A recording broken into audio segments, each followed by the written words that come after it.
Magandang umaga po muli sa bawat isa, sa ating mga mahal na pastor, sa mga leaders, sa mga workers, sa mga members, at sa mga kapatid natin na naka-tune in sa Facebook Live. Isang mapagpalang umaga po sa bawat isa. So bago po tayo magsimula mga kapatid, yung mga bata po, ipanalangin po muna natin. I-lay hands po natin sila bago po sila muna dumako doon po sa conference room. Praise God. Thank you, Lord Jesus. Hallelujah. Panginoong Jesus, tinataas po namin sa iyo ang mga batang ito. Ipinagkakatiwala po namin sila sa iyo, Lord.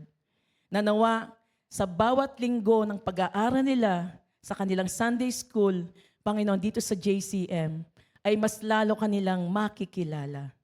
Lalalim ang kanilang pagkakilala sa iyo at yung magkakaroon sila ng takot sa iyo, Panginoon, na habang lumalaki sila, ikaw ang kanilang paglilingkuran, Panginoon. Bigyan mo rin po sila ng good circles of friends, O God, at nawa kahit mga bata pa sila, ay gagamitin mo ang buhay nila sa mga kalaro nila, sa mga kaibigan nila, sa mga kapitbahay nila, in Jesus' name. At nawa dalangin namin sa oras na to, Lord, maging behave sila sa oras na to. Makikinig sila sa mga teachers nila, Lord. Magiging attentive sila, Panginoon. At winawasak namin ang espiritu ng tantrums, yung espiritu ng panggugulo, Panginoon. Sa pangalan ni Jesus, winawasak namin yan. Lahat ng mga batang ito ay magiging atentibo sa umagang ito. Thank you, Lord Jesus. Lahat ng papuri ay tanging sa iyo lamang. In Jesus' name we pray. At sa patuloy namin paglapit sa iyo, Panginoon, tinataas din po namin, Lord, ang umagang ito na nawa, Panginoon, busugin mo kami sa iyong mga salita, Panginoon. Lord, ikaw po ang makikipag-usap sa amin sa umagang ito, Panginoon. Palakasin mo ang bawat isa, namnamin ang bawat mga salita mong maririnig namin, Panginoon, Lord. Lord, langisan mo pong iyong malit na lingkod sapagkat wala po akong magagawa kung wala ka, Panginoon. Salamat po, Panginoon, lahat ng papuri at pasasalamat ay tanging sa iyo lang. Sa pangalan ni Jesus, Amen. At hinihiling ko pong muli na tayo tumayo, mga kapatid, bilang paggalang po sa salita ng Diyos. Amen. Buksan po natin.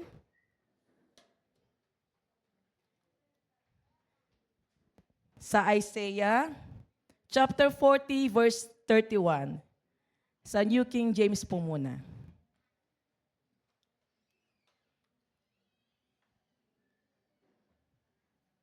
Sa English po muna. Thank you po. Namnamin natin ito mga kapatid, no? But those who wait on the Lord shall renew their strength. They shall mount up with wings like eagles. They shall run and not be weary, and they shall walk and not faint. Basahin po natin sa Tagalog para mas maintindihan po natin. Ngunit, muling lumalakas at sumisigla ang nagtitiwala kay Yahweh. Lilipad silang tulad ng mga agila. Sila'y tatakbo, ngunit hindi mapapagod. Sila'y lalakad, ngunit hindi manghihina. Amen. Palakpakan po natin ang Lord. Praise God. Tayo po'y makakaupo na, mga kapatid. Hinihiling ko po ang bawat isa na habang nakikinig po tayo ng salita ng Diyos, i-grab natin, namnamin natin, kasi marami pong mga verses tayong babasahin, no? Namnamin natin ito, mga kapatid. Ang tema ng mensahe ng Lord sa umagang ito ay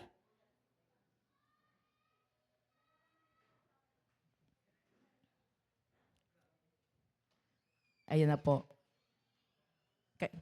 Talagang kailangan tungkol sa paghihintay ito, mga kapatid, kaya maghintay po tayo. Andiyan na po ba? Meron na po dyan. Dito wala pa po. Basahin nga po natin ng sabay-sabay. 1, 2, 3. The blessings of waiting. Amen. Praise God. Sino po ba yung nakakilala sa Panginoon dito noong 1980s pa? Taas po ang kamay. Ayan. Marami na rin po, no? 90s po, 90s. Meron po ba? Ayan.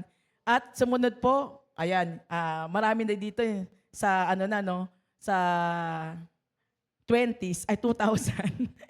Praise God.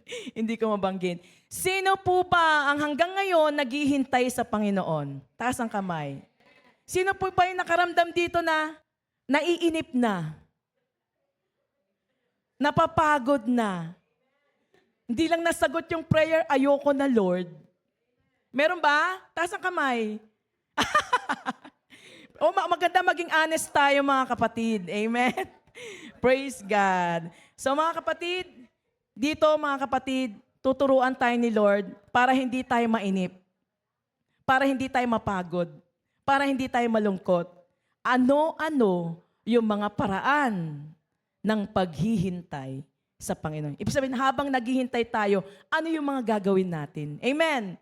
Unang-una po, ano bang kahulugan ng waiting? Sabi po dito, the action of staying where one is or delaying action until a particular time or until something else happen. The action of staying.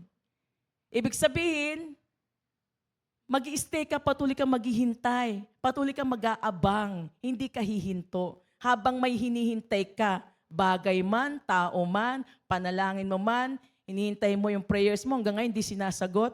Di ba? So yun ang ibig sabihin doon. Habang may nadidelay na, di ba? Habang may nadidelay, patuloy tayong maghihintay. At ang sabi po rito, isa sa karakter ng tao kapag siya ay naghihintay ay kailangan patient. The word patience means willingness to stay. Maghihintay talaga. So ano nga po ba? Things to do while we are waiting on God. Nakahanda na po ba tayong alamin to mga kapatid? Actually, lagi na rin itong naririnig natin sa ating mga mahal na pastor. Laging pinapaalala sa atin. Pero kumbaga sa computer mga kapatid, re-refresh tayo ni Lord. Di ba alam niyo sa computer, merong refresh? I-re-refresh ulit tayo ni Lord. Amen. Things to do while you're waiting on God. Number 1, we will continue to pray. And let us believe that God will hear our prayers. Pray until something's happen. Ibig sabihin, huwag titigil manalangin. Baka naman nananalangin tayo, one day pa lang gusto mo sagutin na ni Lord. Paano kung hinihingi mo kotse? Gusto mo ngayon na Lord? Gusto ko ngayon na talaga Lord Pag hindi binigay, nagtatampo ka na kay Lord. Di ba? Paano kung kotse? Paano kung yung pinaka-latest na cellphone ang hinihingi mo kay Lord? Di ba? Paano kung gusto mo mag-abroad? Gusto mo ngayon araw na to, dinggin na ni Lord. Ganun ba yon? Di ba hindi? Anong gagawin natin? Continuous na magpa-pray tayo kay Lord. Amen. Buksan po natin sa Micah chapter 7, verse 7. Micah chapter 7, verse 7.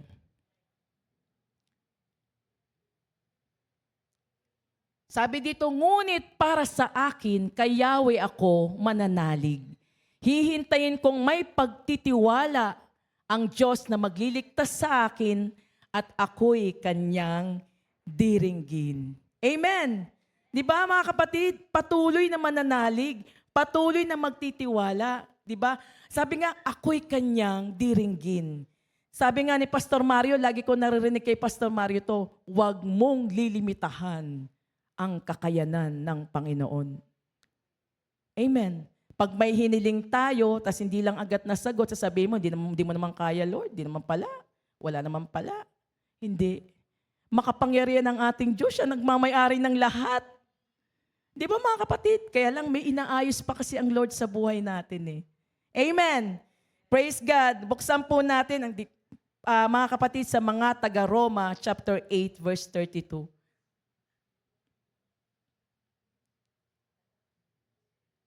Chapter 8, verse 32. Kung ang sarili niyang anak ay hindi niya pinagkait, sa halip ay ibinigay para sa ating lahat. Ito ang kasunod, mga kapatid. Hindi kaya niya ibibigay sa atin ang lahat ng bagay? Amen. Ang hirap ng dinanas ng Panginoon nung nandito siya sa lupa. Amen. Di ba? Ano pa kaya? Niligtas tayo mula sa kasalanan, yung dugo mismo ng Panginoon, inialay niya sa atin.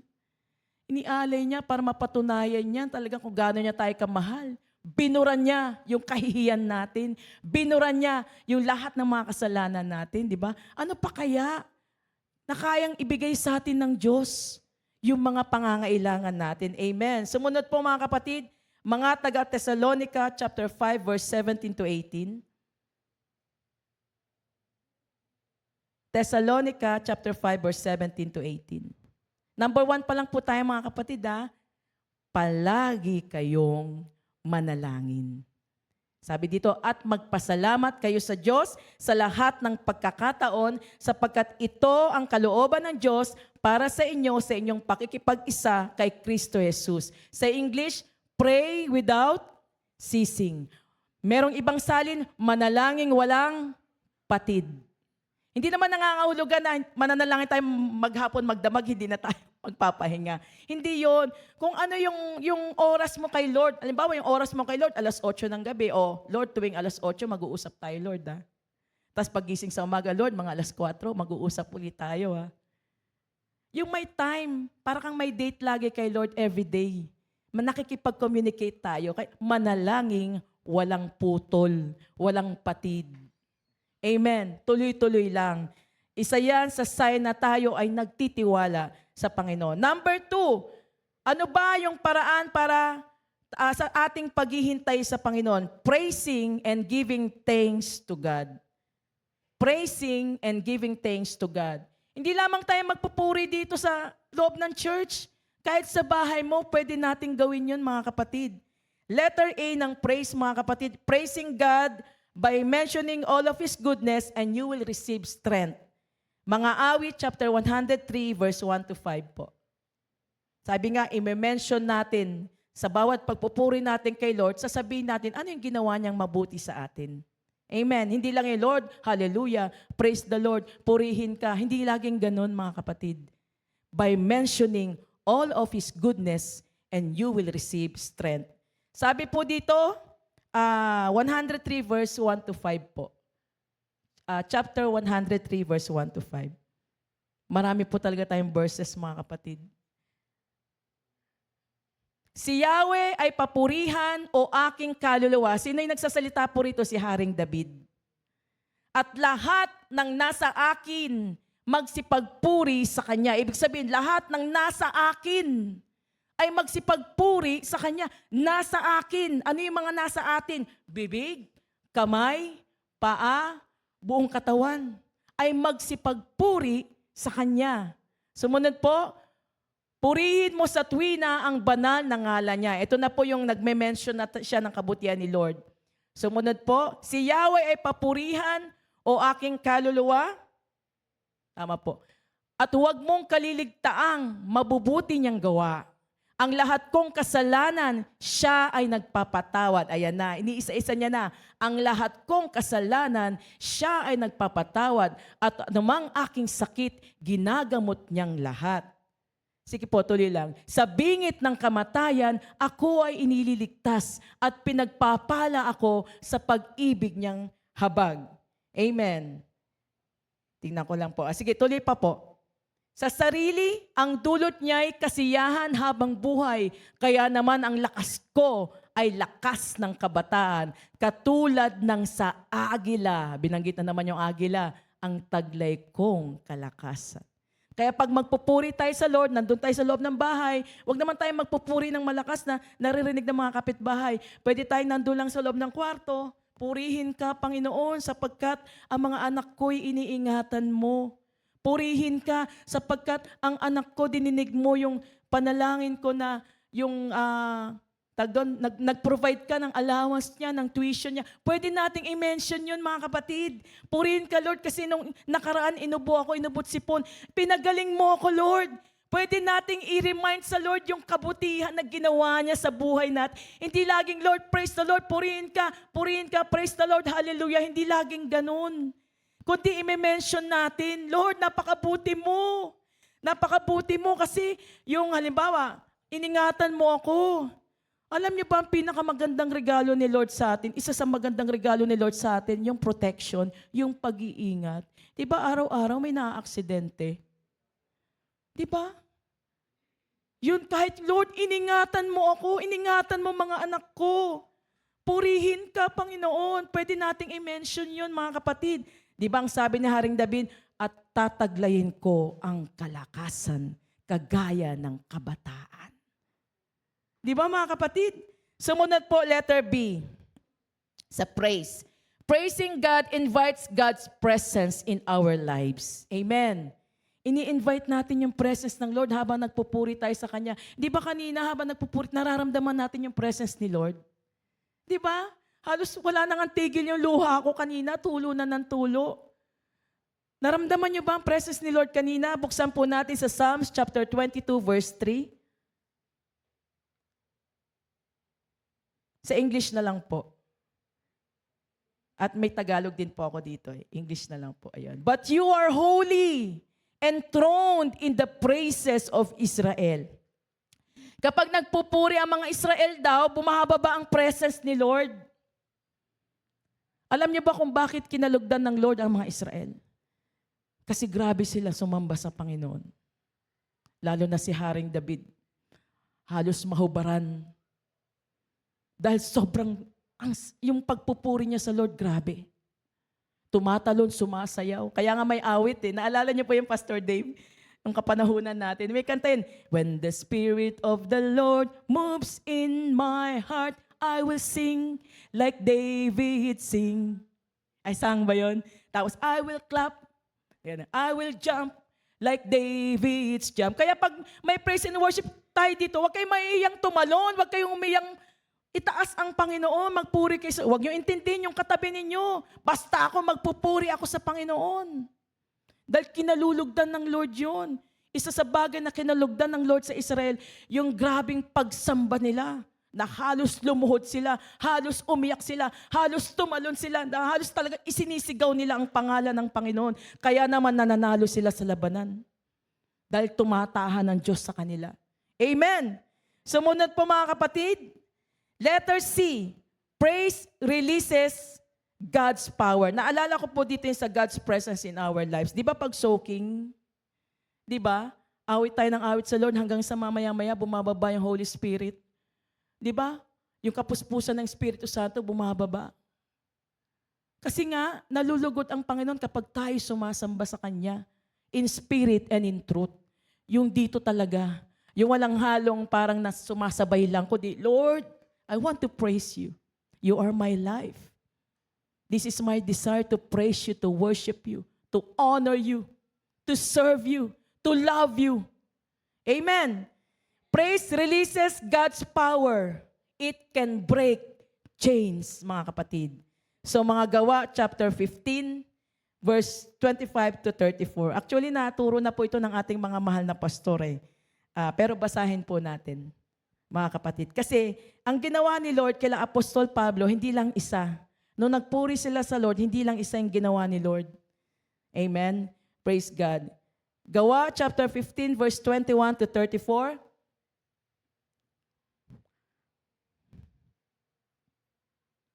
Yan. Ay. Mga Gawa 15. 15 po yan. Acts po ba yan? Sige po, mali yata yung verse na naano ko ah. Pero ito po yun. Yung tungkol kay Pablo and Silas, nung nakulong sila, naalala niyo po yun? Babasahin ko na lang po ah. Baka namali po ako ng verse.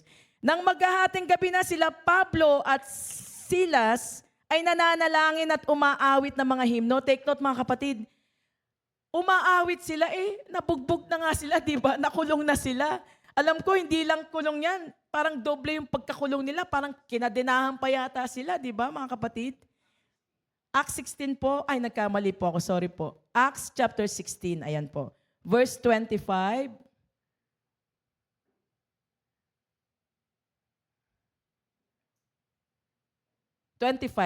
Po. Yeah, mag-start po tayo dyan. Ito, pakinggan po natin. Nang maghahating gabi na, sila Pablo at Silas ay nananalangin at umaawit ng himno. Nagpupuri sila sa Diyos. At nakikinig naman ang ibang mga bilanggo. Walang ano-ano'y, lumindol ng malakas. Sa pagpupuri nila, lumindol ng malakas at nayanig pati ang mga pundasyon ng bilangguan. Di ba sabi po dito, praise releases God's power. Diba? Biglang nabuksan ang mga pinto at nakalag ang mga tanikala ng mga bilanggo.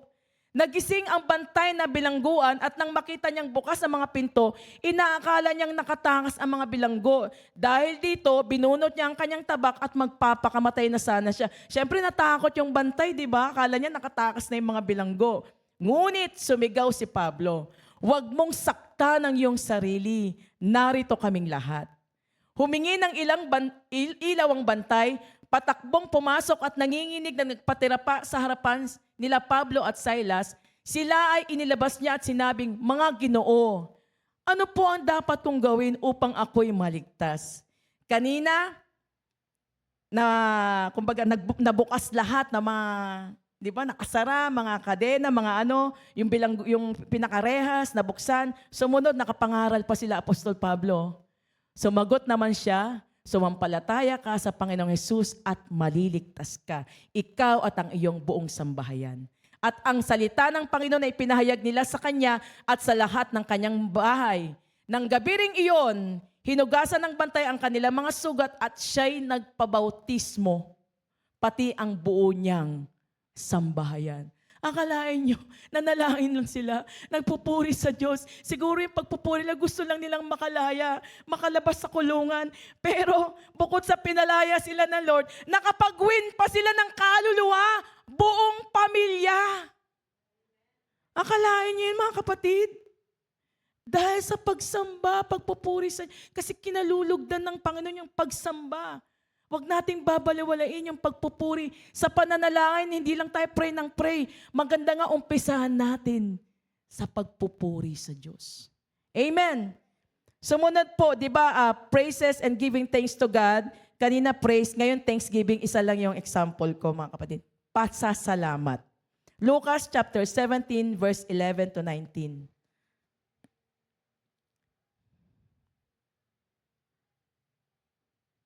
Sa paglalakbay ni Jesus papuntang Jerusalem, nagdaan siya sa hangganan ng Samaria at Galilea. Nang papasok na siya sa isang nayon, sinalubong siya ng 10 ketongin.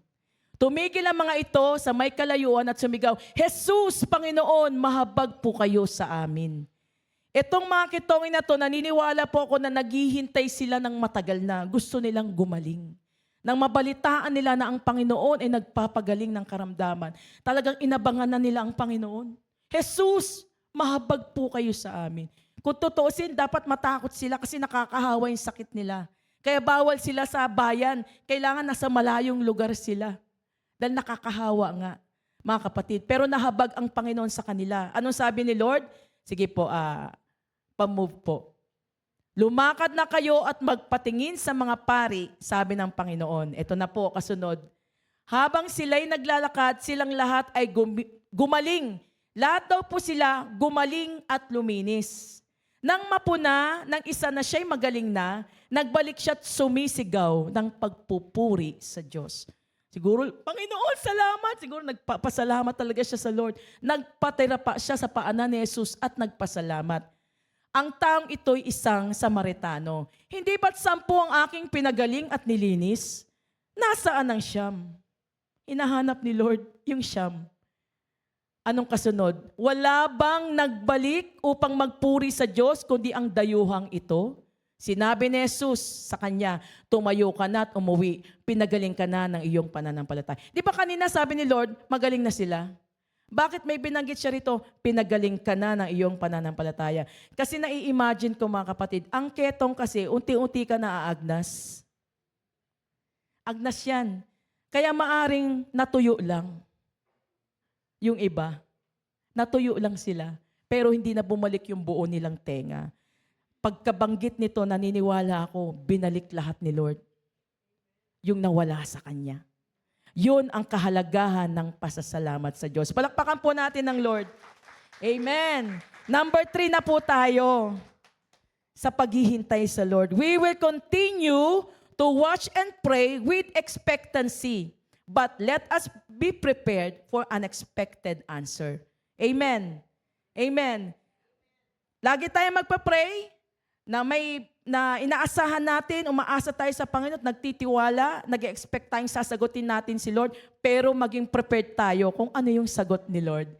Kasi hindi lahat ng sagot ni Lord ay yes.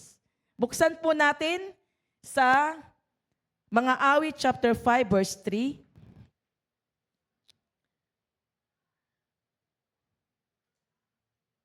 Sa kinaumagahan, O Yahweh, tinig ko'y iyong dinggin.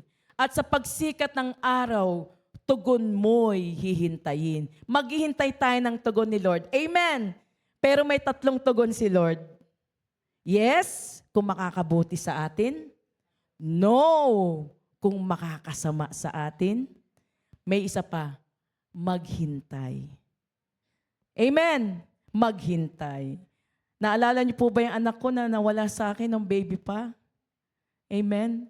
Dahil umabot yata ng, hindi ko maalala, 80,000 yung bill ng hospital. Tas hindi ko kinaya, single parent lang ako. At nawala siya sa akin ng matagal. Wala akong ginawa, kundi ang sabi ko lang kay Lord, bring back my daughter. Hindi ko sinabi doon sa kumuha, ibalik niyo ang anak ko.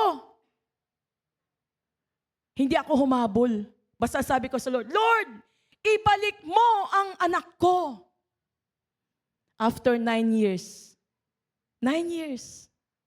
Kung kailan nasa panahon na nade-depress ako at nalulungkot, binalik siya ni Lord sa akin. 9 years old na siya. Si Lian, yung anak ko na nasa Baguio. Kasi nga, may pangatlong sagot si Lord, maghintay. In His perfect time, all things will be beautiful in His perfect time. Palakpakan natin si Lord. Amen. Number 4, ito hindi pwedeng mawala to. Ito lagi namin pinag-usapan to natin Michelle. Ito talaga lagi tinatabik natin Michelle to eh. At agree ako sa kanya. Put our hope in His Word.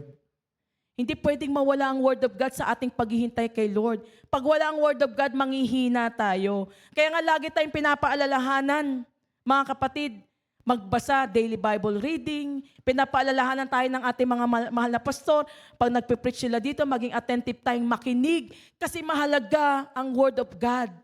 Pagkain ng ating kaluluwa, pinaka-dakilang pangangailangan ng tao, pangalawa lang ang pagkain. Mga kapatid, di ba may mga pangangailangan ng tao? Pagkain, tirahan, kasuotan. Pero ang pinakadakilang pangangailangan ng tao ay ang salita ng Diyos. Buksan po natin sa Psalms 119 verse 114. 119 verse 114. Si Haring David po uli ito. Nasa kabila ng mabibigat na pinagdaanan ni Haring David, anong sabi niya rito?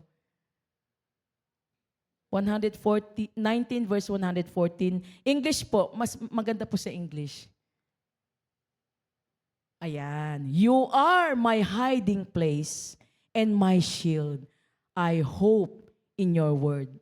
I hope in your word.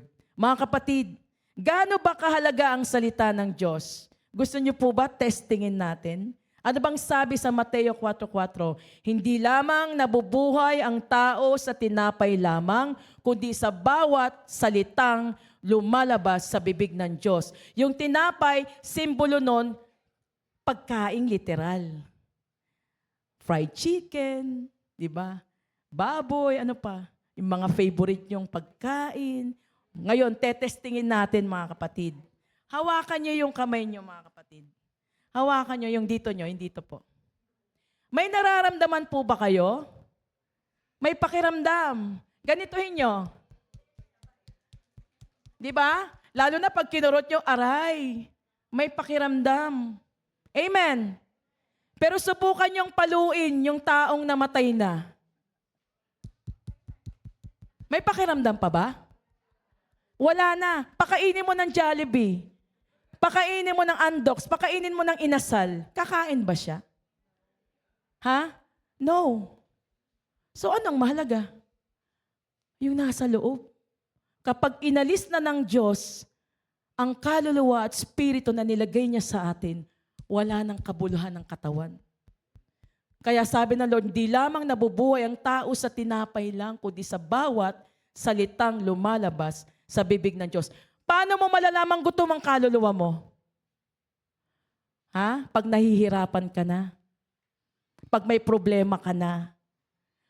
Pag wala ka ng pera, gutom ang kaluluwa mo. Maniwala kayo? Ha? Pag wala kang pera, gutom ang kaluluwa mo. Yes! Dahil lahat ng sagot sa mga problema natin, nasa salita ng Diyos. May kaaway ka. Anong sabi sa Word of God? Mahalin mo ang kaaway mo. Di ba? Idalangin mo, wag mong supain. Di ba? Nalulungkot ka, anong sabi ng Lord, di ba? O kaya piling mo nag-iisa ka, anong sabi ni Lord? Ako ay lagi mong kasama. Hindi kita iiwan, ni pababayaan man. Di ba lahat nasa Word of God? Kaya pag namang problema tayo, Word of God pa rin ang sagot. Yun ang buhay natin, yun ang pagkain ng ating kaluluwa. Mga kapatid, amen. Kaya sabi po dito sa Joshua chapter 1 verse 8, Joshua chapter 1 verse 8,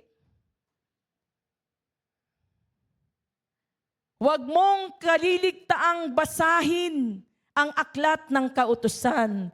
Pagbulay-bulayan mo iyon araw at gabi upang matupad mo ang nakasad doon. Sa ganoon, magiging masagana at matagumpay ang iyong pamumuhay. Amen. Palapakan natin si Lord.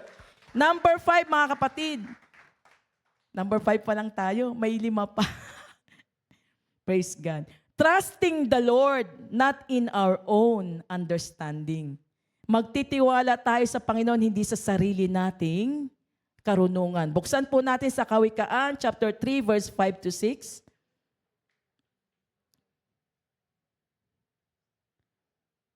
Kay Yahweh ka magtiwala, buong puso at lubusan, at huwag kang mananangan sa sarili mong karunungan. Alam niyo mga kapatid, magbibigay na lang po ako ng example. Na problema po ako nung nakaraan kasi October dapat, lalabas na doon sa email nila Daniel kung magkano yung discount niya doon sa scholarship. Hindi nabawas. So parang naalarma ako, Lord, anong gagawin ko? Kung ano-ano nang pinag-usapan namin naman, pauwiin na lang si Daniel. Pati si Daniel nagsasalita na, siguro uuwi na lang ako. Amen. Pwede naman tayong dumiskarte, ay, manghiram muna ako. O kaya, ay, sige, bala ko nga lumuwas sa first week, luluwas po talaga ako. Talagang, alam nyo, yung isip ko, hindi ko na alam ang gagawin ko. Pero naalala ko, nung nag-isya paga tayo, naalala ko yun, Lord, gumawa ka po ng paraan kay Daniel. Ayoko naman, di ba, ayoko naman bigla siyang uuwi dito sa kalagitnaan, mahirap na mag-transfer. Amen? Alam nyo, grabe, sinagot agad ni Lord. Sinend ni Daniel yung email ng UB. 168 pesos na lang ang babayaran niya. Na-process. Na-late lang, na-delay lang, pero na-process pa din. Alam yung nahimasmasan ako. Kasi kung sa iba yan, di ba? Pauwiin ka na lang, uwi ka na. O kaya, mangutang tayo para mabayaran yung tuition niya. Grabe no, 168. Ina-expect ko kahit man lang 1,000 o 5,000. Hindi, talagang pinaliit ni Lord para wala ka na po problemahin. Konting-konti na lang. Di ba napakabuti ng Lord? Kasi nagtiwala tayo sa Kanya, hindi sa sarili nating paraan. Amen. Number 6, ito na po. Dito tayo medyo bumabagsak mga kapatid. Inaamin ko rin po yan. Resist fretting. Refrain from anger. Be still and choose patience. Iwasan daw natin yung mag-alala, mabalisa. At iwasan nating magalit. Be still and choose patience. Piliin maging mapagpasensya. Minsan dito tayo pumapalya. Pero isa ito sa paraan ng Diyos, way para sa paghihintay natin sa Lord, walang maging balakid ba? Amen? Walang maging hadlang. Amen? Doon sa hinihintay natin. Kasi ang sabi nga po dito sa Isaiah chapter 59 verse 2, buksan po natin. Di ba? Ang galit ay kasalanan. Amen? Ang pag-aalala ay kasalanan din. Sa ibang salin po kasi, ang nakalagay dito, ngunit ang sala mo ang nagiging dahilan kaya hindi marinig ang dalangin mo. At siya ring dahilan sa paglalayo ninyo. Dito naman ang masasama ninyong gawa, ang dahilan ng pagkawali nyo sa Diyos. Dito nabanggit, kaya hindi marinig ang dalangin nyo. Amen. Nagiging hindrance pala yung kasalanan, kaya minsan yung prayer natin, di pa rin sinasagot ni Lord. Kasi may kasalanan pa rin. May galit, may tampo, may sama ng loob. Alisin natin yun mga kapatid. Para nang sa ganon, bumuhos yung blessing ni Lord. Number 7 mga kapatid, be strong and take courage. Amen. Ay hindi pala, buksan po muna natin sa mga awit chapter 37 verse 7 to 8. Doon sa number 6 po. Mga awit chapter 30, binibilisan ko na po mga kapatid para maabutan pa natin yung tungkol sa eagles. Hinuli ko po kasi yung eagles. Amen. Sa harap ni Yahweh ay pumanatag ka. Maging matyagang maghintay sa Kanya. Huwag mong kainggitan ang gumiginhawa. Sa likong paraan, umunlad man sila. Huwag kang mapupuot, ni mababalisa. Ayan na. Iyang pagkagalit, iwasan mo sana. Walang kabutihang makakamtan ka. Amen. Praise God. Number 7 po, be strong and take courage. Magpakatatag. Laksan natin ang ating loob. Ikasama pala yan na everyday ng buhay natin, kailangan lagi tayong magpakatatag. Laksan natin loob natin. Huwag manghina. Ibig sabihin, huwag manghina yung loob natin. Amen. Awit chapter 27 verse 13 to 14.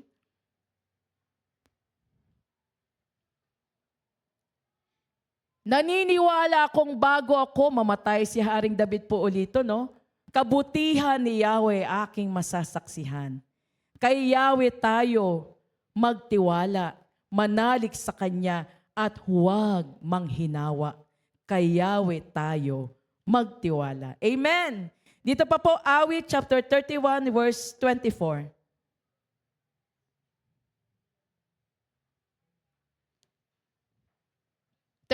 Po, verse 24.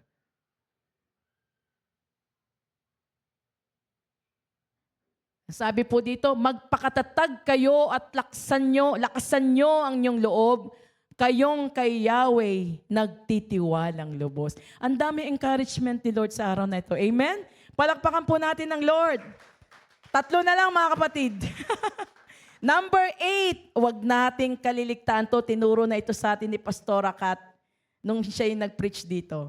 Attending church services, yung consistent na pag-attend and fellowship. Amen. Buksan po natin sa Hebreo chapter 10 verse 22. Isa ito sa paraan mga kapatid na habang naghihintay tayo, hindi natin mararamdaman yung pagkapagod, pagkainip at pagsuko. Kaya't lumapit tayo sa Diyos. Hebrews 10:22. Yan po ba?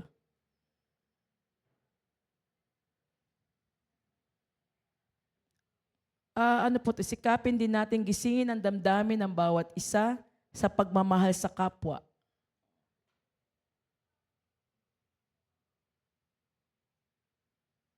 Mali na naman yata ako ng lagay. Babasahin ko na lang po, no?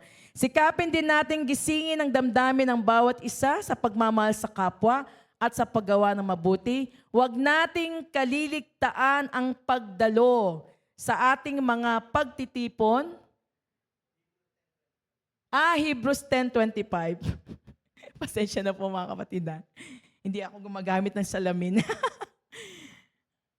Huwag nating kaliligtaan ang pagdalo sa ating mga pagtitipon, gaya ng ginagawa ng ilan. Sa halip, palakasin natin ang loob ng isa't isa, lalo na ngayong nakikita nating malapit na ang araw ng Panginoon. Makakaramdam tayo ng kalungkutan mga kapatid kung nag-iisa lang tayo. Amen. Pero kung nakiki-join tayo sa fellowship, women's, men's, di ba? Young pro, youth, hindi natin mararamdaman yon mga kapatid. Kasi may kasama tayo, di ba? Magpalakasan tayo sa isa't isa. Magpanalanginan, di ba? Magmalasakitan sa isa't isa. Mahalaga po yun. Kaya nga we are family mga kapatid. Amen! Sumunod po. Teka lang po ah. Okay, number 9. Hindi po ako nagpo-promote dito mga kapatid ah. Baka sabihin nyo nagpo-promote po ako kasi once a month, ginagawa po namin to. Pero isa ito sa pinaka paraan ng paghihintay sa Panginoon. Yun ay ang prayer and fasting, mga kapatid. Ano nga ba yung fasting, mga kapatid? Sabi dito, fasting is a physical sacrifice. Sabi dito, for spiritual increase. Sacrifice muna, hindi ka kakain, abstinence from food and drink. Di ba? Hindi naman tayo mag-fasting ng mahaba. Hindi naman namin sama kayo sa amin once a month. Hindi namin pinupush lahat kung sino lang willing. Pero kahit sa bahay nyo, pwede tayong maglaan ng prayer and fasting. Kahit 1 meal lang, mga kapatid. Tapos sa 1 meal na yon, mag-focus ka sa Lord, mag-pray ka. Ano ba ang kahalagahan nito? Bakit tayo nagpa-fasting? Pero bago po nating banggitin niyo mga kapatid, merong 4 na klase ng fasting. Una, complete fast. Yun yung water lang. Hindi ka kakain ng kahit anong solid. Water lang. Sumunod, liquid fast. Yun yung pwede ka mag-juice or mag-soup. Pero hindi ka kakain ng food. Number 3, partial fast. Yun yung ginagawa nating 21 days prayer and fasting, yung pinapagawa sa atin, Pastor Next. Yung bang, halimbawa, itong week na to, walang karne. Susunod, walang manok. Yun. At yung pinakahuli, supernatural or absolute fast, no food and no water. Amen. So, mamimili tayo dito kung alin ang gusto natin. Pero, I encourage everyone, sa mga kapatid natin na nasa tahanan lang, kahit 1 meal lang, kung gusto nyong mas ma-experience nyo, yung kapangyarihan ng Panginoon, maglaan po tayo ng prayer and fasting. Kasi sabi dito, di ba, physical sacrifice for spiritual increase. It is a commitment. Commitment to deny flesh. Hindi muna natin, kumbaga, i-deny muna natin yung pangangailangan ng ating katawan, yung gusto ng katawan natin ay pagkain, di ba? Sabi, in order to increase your spiritual effectiveness. Fasting. Ang tanong, bakit tayo magpa-fasting? Number 1, to prepare for ministry. Buksan po natin sa Mateo chapter 4, verse 1 to 2.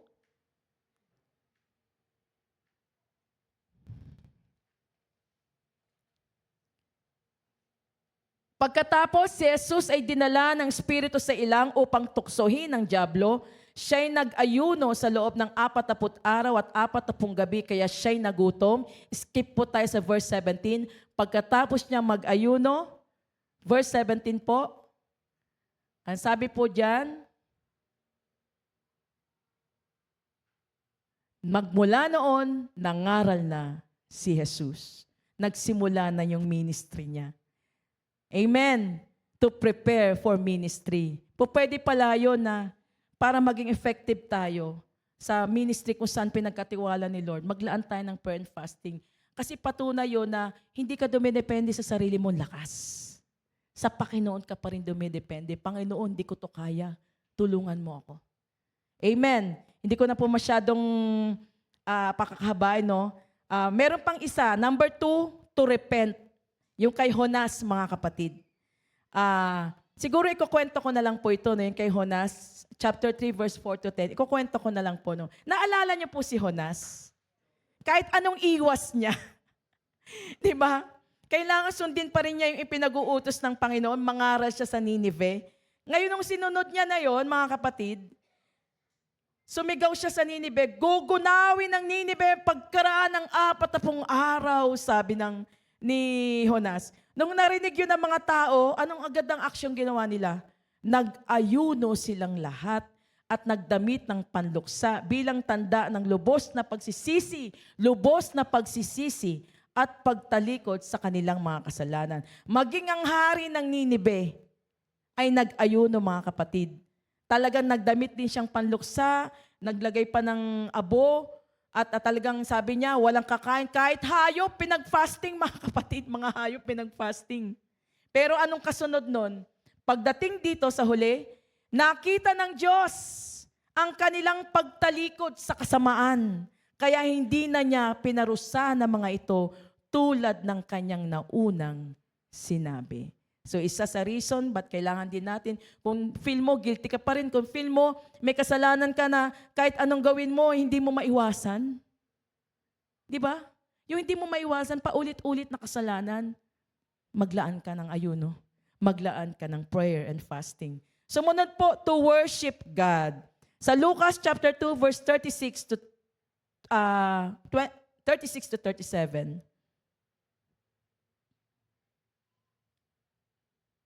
Naroon din sa templo ang isang propetang babae na ang pangalan ay Ana, anak ni Phanuel at mula sa angkan ni Aser. Siya'y napakatanda na. 7 taon pa lamang silang nagsasama ng kanyang asawa. At ngayon, 84 na taon na siyang byuda. Lagi siya sa templo at araw-gabi, sumasamba sa Diyos sa pamamagitan ng pag-aayuno at pananalangin. Ang pag-aayuno pala ay act of worship din. Pagsamba rin pala sa Panginoon. Number 4, to gain victory. Diba? Para tayo magtagumpay, mga kapatid. Amen. Siguro, kukwento ko na lang. Sa Hukom to, chapter 20, verse 23 to 26. Ang sabi po dito, may kaaway ang mga Israelita. Lulusubin sila ng mga Benhaminita. Natalo na sila, 18,000 ang nalagas sa kanila. So anong ginawa nila? Kaya't nagpunta sila sa Betel at doon nanangis. Nanatili silang nakaupo sa presensya ni Yahweh at maghapong hindi kumain. Pagdating sa verse 35, sige po, basahin natin verse 35.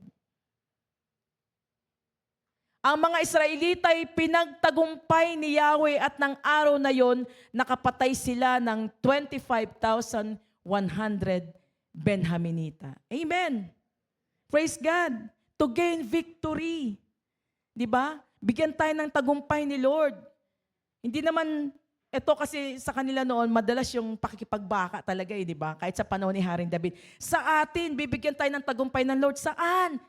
Sa pamilya mo?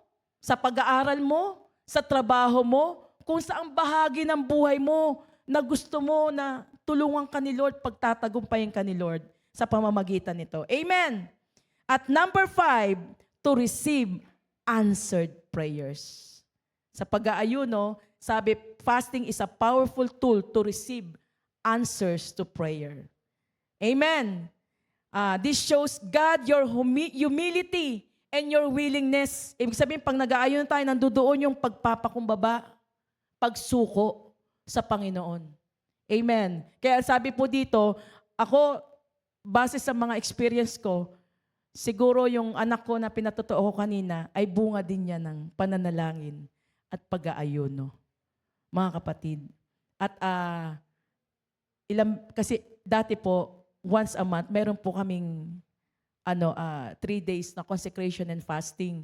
Tapos meron ding once a week na yung 8 to 4 p.m. Merong ganon. Na lagi akong dumadalo kasi, Lord, lagi ko hinihiling sa Panginoon yung mga panalangin ko.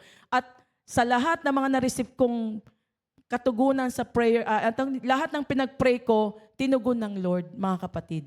Praise God. Number 10, last but not the least. Share the good news to other people. Na hindi lang tayo mananahimik, kundi ibabahagi din natin yung salita ng Diyos. Habang naghihintay tayo sa Lord. Alam niyo kung bakit, mga kapatid?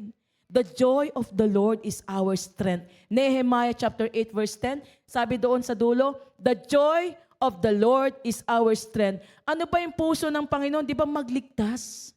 Magligtas pa. Magligtas pa. Magligtas pa ng marami pang kaluluwa na hindi nakakakilala sa Kanya. Kaya nga siya bumaba para iligtas lahat. Tayo ang bibig niya.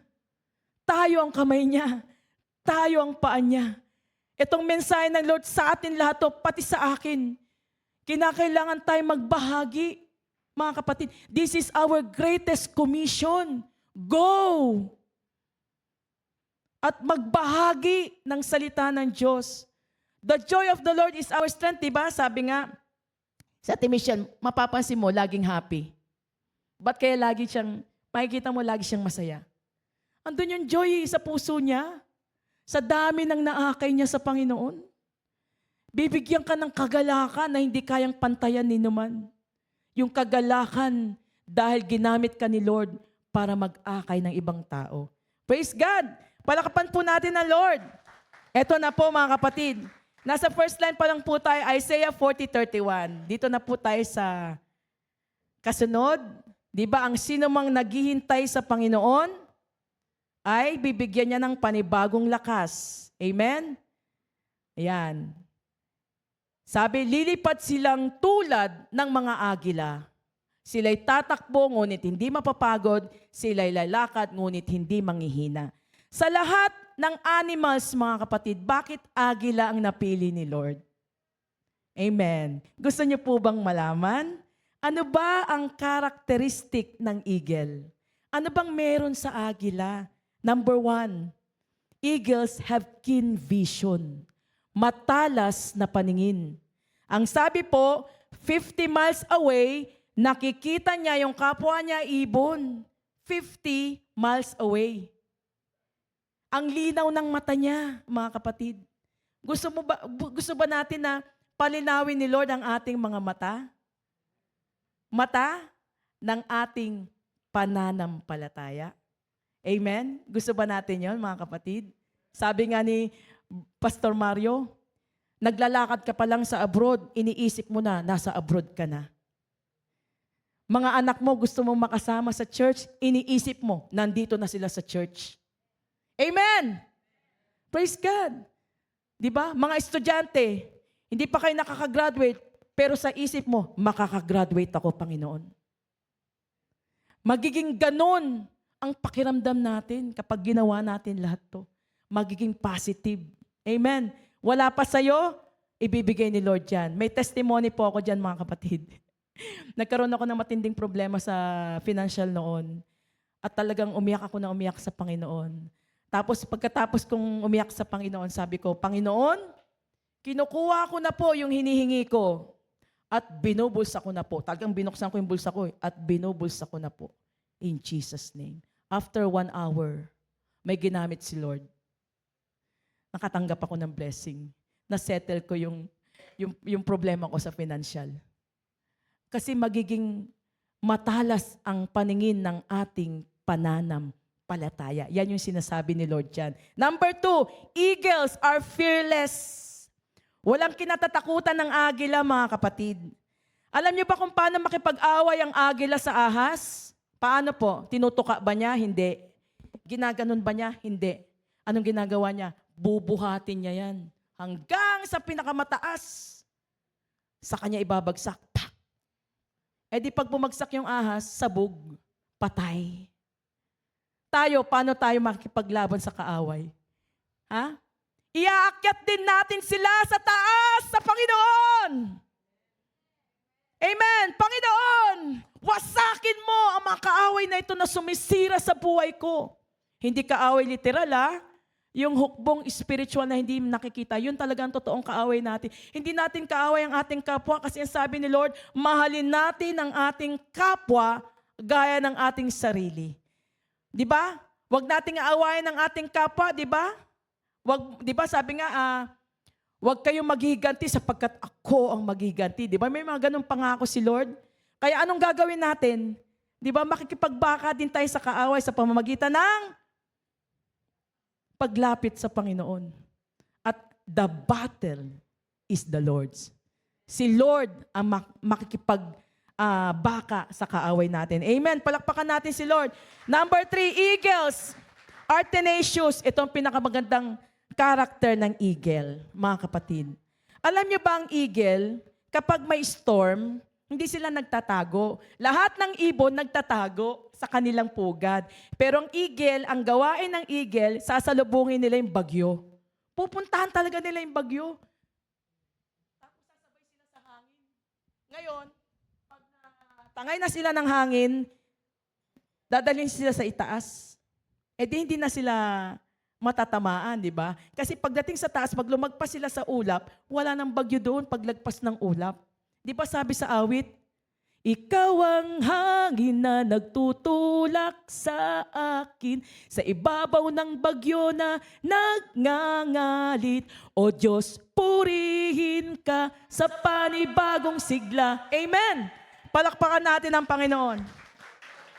Number 4, mga kapatid, eagles are high flyers.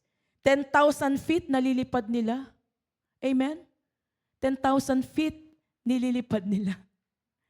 Gusto niyo ba na dalhin tayo ng Lord from glory to glory?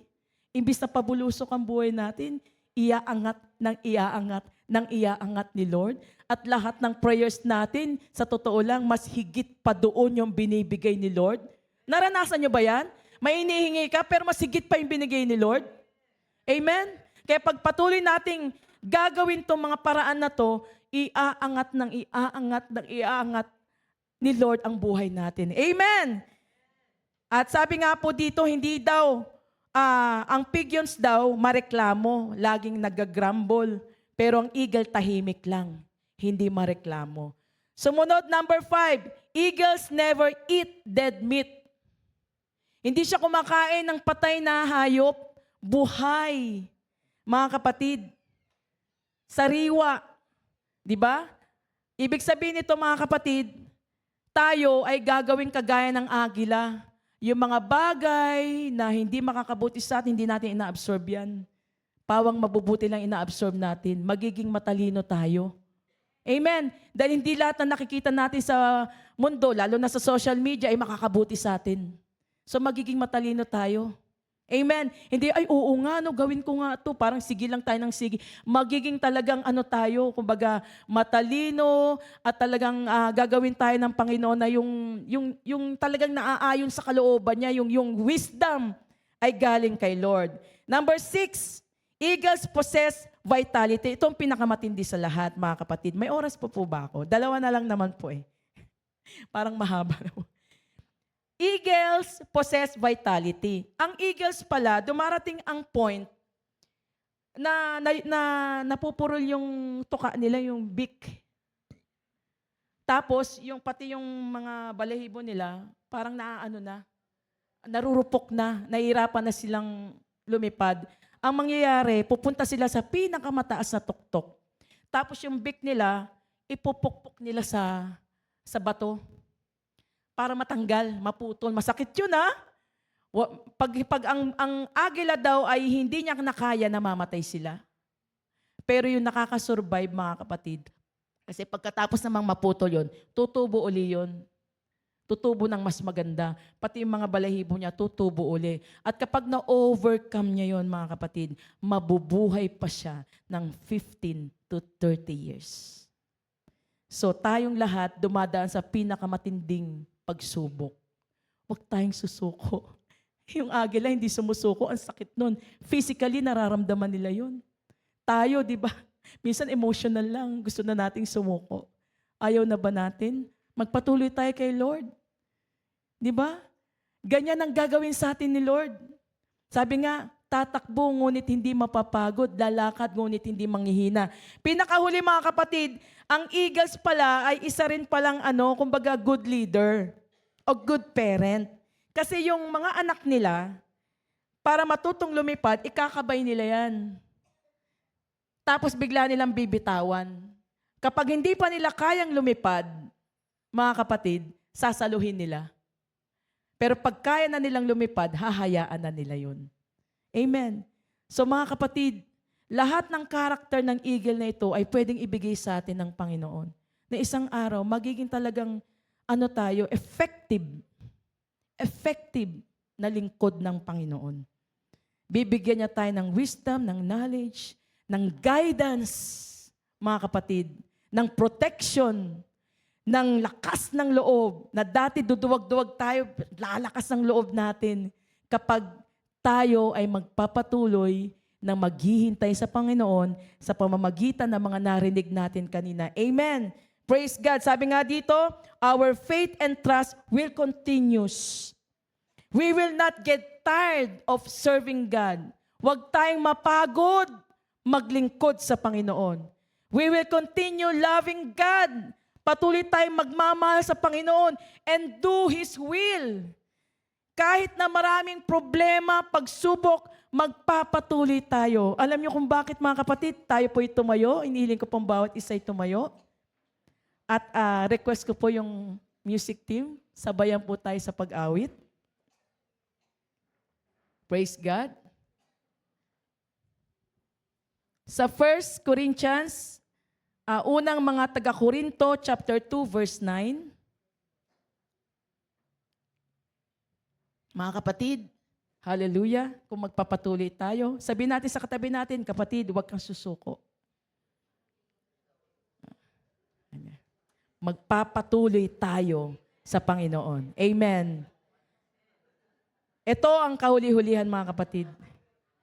Sabi po dito, subalit, tulad ng nasusulat, hindi pa nakikita ng mata o naririnig ng tainga, hindi pa sumasagi sa isip ng tao ang mga inihanda ng Diyos para sa mga umiibig sa Kanya. Amen. Palakpakan natin ang Panginoon.